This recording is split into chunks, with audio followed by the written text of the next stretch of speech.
Hola, ¿cómo están? Espero que estén bien. Y estoy haciendo un video de tips and tricks for your Spanish journey.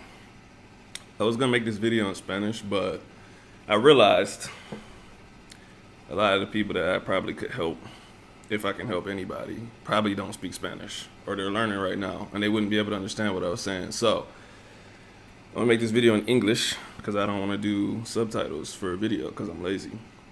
So let's kick this off. Number one, this is just my opinion. Pronunciation is key, okay? People focus too much on grammar in the beginning and they talk like shit.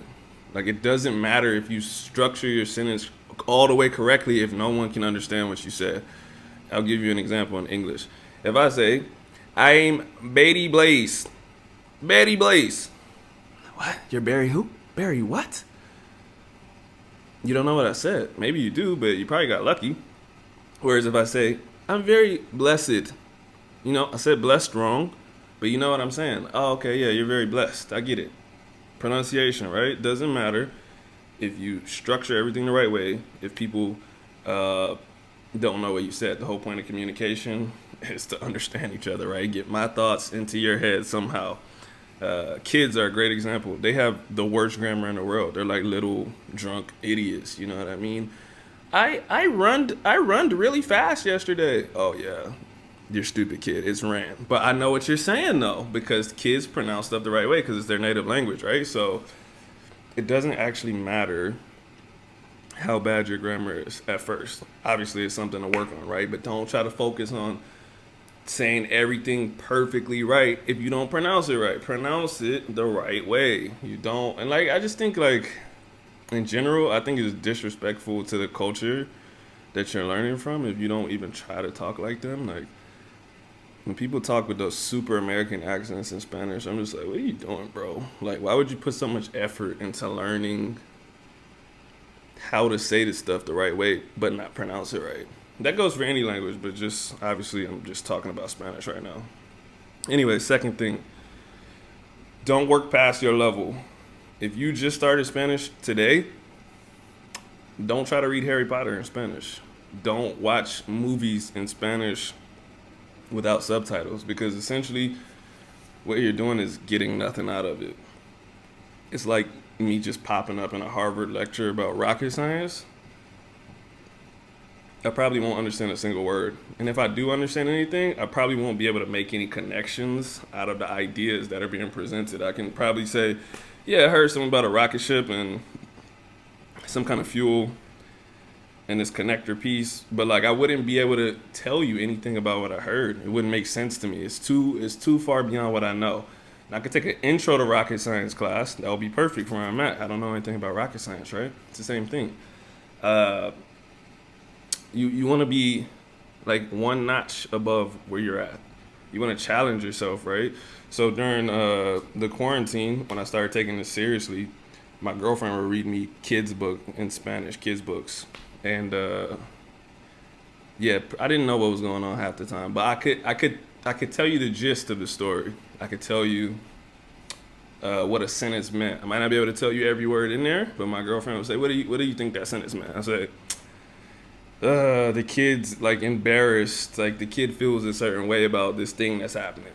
I didn't exactly know. I had to challenge myself and really think about what I heard, really pay attention to the words she was saying, but it wasn't like I said, it wasn't like me reading Harry Potter where I'll be like, I don't know any of this. So challenge yourself, but don't jump in the deep end. Don't start watching movies with no subtitles and stuff like that. The third tip, learn the past and the future ASAP, okay? People spend a year, people was me, I did this, right? So people are on Duolingo and shit, and they learn all these words and they only learn it in the present tense. But like I said, communication is about expressing ideas. We rarely talk in the present tense. It's really rare when you think about it. I ask people, what'd you do today? What'd you do yesterday? I'm talking to my clients. I'm like, what'd you eat this weekend? What'd you do this weekend? Did you work out? It's always this. Or, what you gonna do this weekend? You got any plans? Blah, blah, blah. But it's always here. Hardly am I just like, I wake up and I do this, I eat this, unless you're like detailing like your life. But in regular conversations, no. So when I first started talking to people in Spanish, I realized how much of the past I didn't know, because I would say, que comes ayer, que, you know what I mean? I'll just be like, wow, I don't know anything in the past, bro. You know what I mean? So that's important. And the same thing about the future. You want to be able to tell someone that you're going to do something, or I will do this, you know. If you can't say that, then nobody has any idea what the time frame is that you're talking about, right? If I can't say I will pay you tomorrow, and I say I pay you today, you know what I mean? I pay you. You think, oh, okay, yeah, right now, you know what I mean? So that's pretty important. Number 4, don't compare your progress to other people, especially not on YouTube. People be lying, bro. People be lying. People be like, oh, look at my 3-month progress, and they're like super fluent, bro. Like they know all like the time connectors and just like the subjunctive tense and like all this weird stuff, bro. And I'm just like, bro, they did not learn that in 3 months. But if you don't know any better, you believe it. You know what I mean? And also, people rehearse their videos, bro. If the video is short or if it has a lot of cuts, they might mess up 20 times and they just cut it until there's like no errors. Bro, I make errors in English. You can hear me right now stumbling over my words. So you hear someone that just learned Spanish in 3 months and they're just like flowing, the scene cuts flowing, bro, it's BS. People work at different rates too. Like, maybe you only have an hour in your day to work on Spanish, and somebody else has 5. Yeah, they might come along a little bit faster than you, but like that doesn't say anything about the speed that you're learning at. If y'all both did 1 hour a day, maybe y'all would make similar progress. Maybe you would make more progress than them. So you could be doing better, but that's why you don't compare. And people struggle with different things. Like personally, I'm a thinker. Like I just, you saw, I just pause. I pause before I talk, and I'm like, what am I gonna say? And I try to think of the most eloquent way and the most like effective way to say what I'm gonna say, so there's no mistake behind what I'm saying. And in English, that's mainly okay because people talk kind of slow in English. In Spanish, I don't know, something seems wrong about it because everyone talks so fast in Spanish. Well, that's what I think anyways, right? But I'm starting to see there are some people that don't talk so fast. So that's something that I struggle with.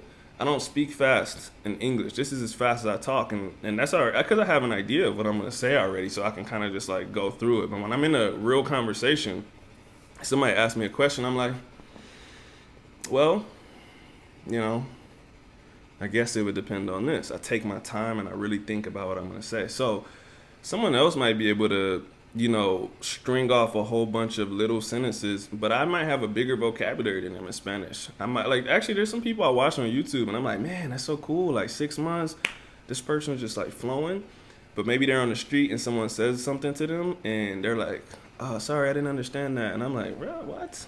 Like, I thought your level of fluency was higher than that because I understood perfectly what this person just tried to say to you. So people struggle with different things. So you might see someone doing really well in something on YouTube or wherever, and you might be better than them at something else. Again, don't compare yourself. The last thing, number 5, make mistakes. Make as many mistakes as possible. There's nothing wrong with making mistakes. You need it to get better, and actually, like, once you make the mistake and you get corrected or you self-correct, it's easier to remember it the next time. Sometimes I make the same mistake like 10 times in a row, but eventually it sticks, right? It's the same thing. Like kids, they say run or stuff like that, and you just say, hey, no, that's not how you say it. You just tell them. They don't care, bro. Kids don't care about anything. They have no shame, and that's how you should be. And if you think about it, in English, we make mistakes all the time, bro. I can't tell you how many times I've been like, hey, I need the thing like this that you flip the bread stuff with that we're about to eat with the syrup. Oh, yeah, pancakes and a spatula. You know what I was talking about. That's all you say. You're like, yeah, you know what I meant. Sometimes we forget words. Bro, I don't even remember I don't remember what I did today, bro. I've been awake for 4 hours already, and I can't tell you anything that I've done. That's how our memory works, bro. So it's nothing to be ashamed of. You're learning a completely new language.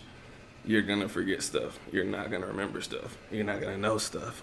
There's so many like irregular verbs and weird conjugations, and it's like, I think it's a little bit easier in English. It's more consistent in English, but even still, it's like, oh yeah, most of it conjugates like that, except this one. So make mistakes. That's part of the game, baby.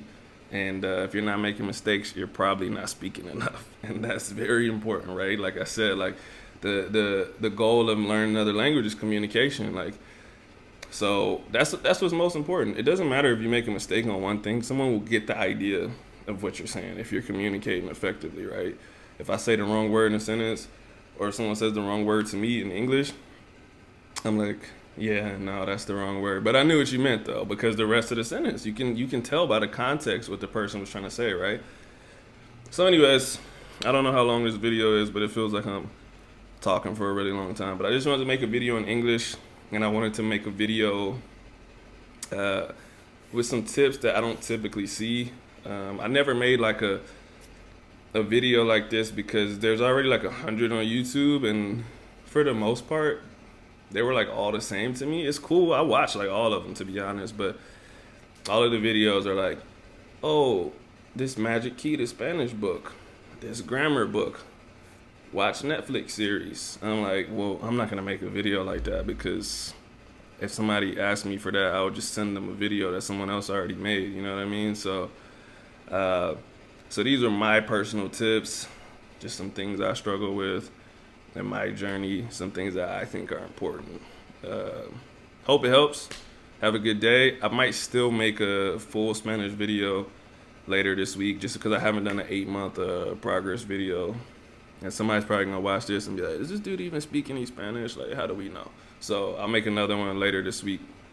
Thanks for watching. See y'all later. Peace.